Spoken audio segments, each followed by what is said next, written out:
TV पे हम बार बार ये देखते और सुनते हैं कि म्यूचुअल फंड सही है, पर हमारे मन में ये डर हमेशा रहता है कि क्या म्यूचुअल फंड सच में सही है। अब इस बात का जवाब तो हमें तभी मिल पाएगा जब हमें पता होगा कि म्यूचुअल फंड्स आखिर हैं क्या। Mutual funds is the pool of money managed by a professional fund manager. अगर हम इसे आसान भाषा में समझे तो जैसे कि नाम से ही पता चल रहा है, म्यूचुअल फंड यानी जो फंड मैनेजर होता है वो आपके जैसे कई सारे इन्वेस्टर्स के फंड स्टॉक में इन्वेस्ट करता है। जहां आपको डायरेक्ट स्टॉक्स में इन्वेस्ट करने के लिए बहुत रिसर्च और स्टडी करनी पड़ती है, वहीं म्यूचुअल फंड्स में आपको रेगुलर स्टॉक्स को ट्रैक नहीं करना पड़ेगा, स्टॉक पिकिंग जैसी नॉलेज की भी जरूरत नहीं, तो ना ही रिसर्च की झंझट, ना स्टॉक को ट्रैक करने का झंझट। सब कुछ फंड मैनेजर आपके लिए करता है। अभी रिलायंस का एक स्टॉक 2438 रुपीज का है, पर वही म्यूचुअल फंड में आप केवल 500 रुपए में रिलायंस के स्टॉक में इन्वेस्ट कर सकते हो। और रिलायंस ही नहीं, रिलायंस जैसे कई सारे 15 से 20 स्टॉक जैसे TCS, HDFC बैंक, इन्फोसिस आपको सिर्फ 500 रुपए मिल जाते हैं। ये सब कुछ फंड मैनेजर आपके लिए करेगा। म्यूचुअल फंड में आपको डरने की जरूरत नहीं, क्योंकि mutual fund basket of stocks में इन्वेस्ट करता है। तो कल को एक स्टॉक अच्छा परफॉर्म नहीं भी करता तो बाकी अदर स्टॉक हैं जो अच्छा परफॉर्म करेंगे। अब ऐसा तो होगा नहीं कि सारे के सारे स्टॉक्स ही खराब परफॉर्म करें। ये रिकॉर्ड रहा है कि कितना ही खराब म्यूचुअल फंड हो, वो बुरे से बुरे कंडीशन में भी आपको 10 से 12% के रिटर्न दे के ही जाएगा, अगर आप एटलीस्ट 5 साल तक के लिए इन्वेस्टेड रहते हो तो। आई होप आपको समझ आ गया होगा कि म्यूचुअल फंड्स क्या हैं और कैसे काम करते हैं। अब म्यूचुअल फंड्स भी काफ़ी सारे होते हैं, पर सबसे अच्छा म्यूचुअल फंड कौन सा है, इसमें लोगों को काफ़ी कंफ्यूजन होती है। तो आपके लिए ये काम भी मैंने कर दिया है।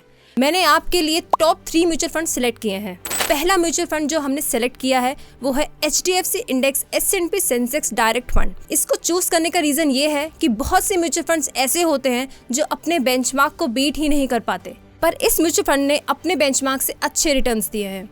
अब इसका फंड साइज 4636.45 करोड़ का है, जो कि काफ़ी अच्छा है। इस फंड को 10 साल हो चुके हैं, इसका मतलब म्यूचुअल फंड काफ़ी पुराना है। अगर मैं इसके CAGR यानी कंपाउंडिंग एनुअल ग्रोथ रेट की बात करूं तो इसने पिछले 5 साल में 12.18% के रिटर्न्स दिए हैं और पिछले 3 साल में 26.7% के रिटर्न्स दिए हैं। और अगर लास्ट 1 ईयर की बात करें तो 1 साल में इसने 13.4% के रिटर्न्स दिए हैं। अगर हम इस म्यूचुअल फंड के अल्फा की बात करें तो इसका अल्फा नेगेटिव है।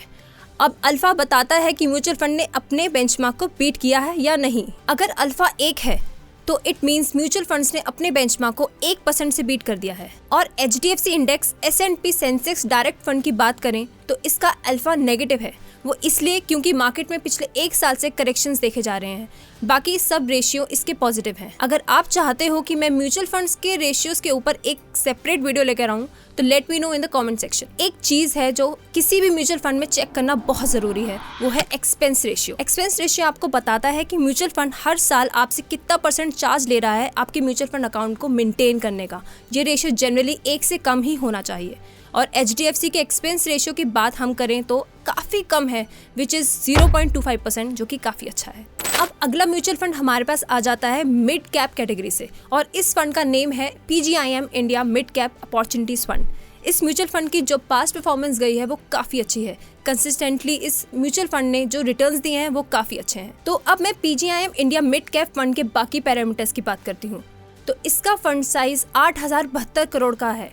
9 साल इस फंड को हो चुके हैं, इसका मतलब एक काफ़ी पुराना फंड है। इसके 5 ईयर CAGR की बात करें तो वो 14.5 का रहा है और पिछले 3 साल में इसने 35.6% का रिटर्न दिया है। हम अगर इसके एक्सपेंस रेशियो की बात करें तो वो 0.4% है और इसका जो अल्फा है वो 6.1 का है, जो काफ़ी ज़्यादा अच्छा है। अब चलते हैं अपने आखिरी म्यूचुअल फंड की तरफ, जो है Nippon India small cap fund. अगर हम इस फंड के पैरामीटर्स की बात करते हैं, 26,294 करोड़ इसका फंड साइज है।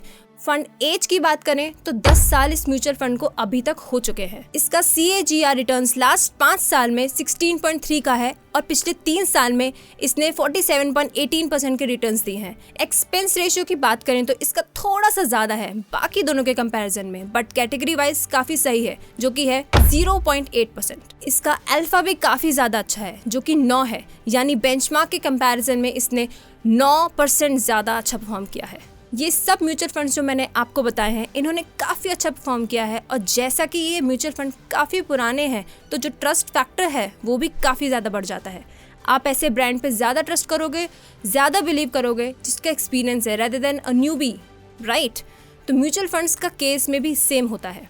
आप इन टॉप 3 म्यूचुअल फंड्स को 2023 में जरूर कंसिडर कर सकते हैं। बाकी अगर आपको इसके ऊपर डिटेल में वीडियो चाहिए तो आप कमेंट करके बता सकते हैं, हम आपके लिए वीडियो लेकर जरूर आएंगे। सो गाइज, आई होप आपके लिए वीडियो काफी हेल्पफुल रही होगी, और अगर ये वीडियो आपको पसंद आई, अगर आप कोई सजेशन देना चाहते हैं तो कॉमेंट सेक्शन ऑन है। बाकी मिलते हैं ऐसे ही किसी और दूसरी वीडियो में। Bye bye, thank you.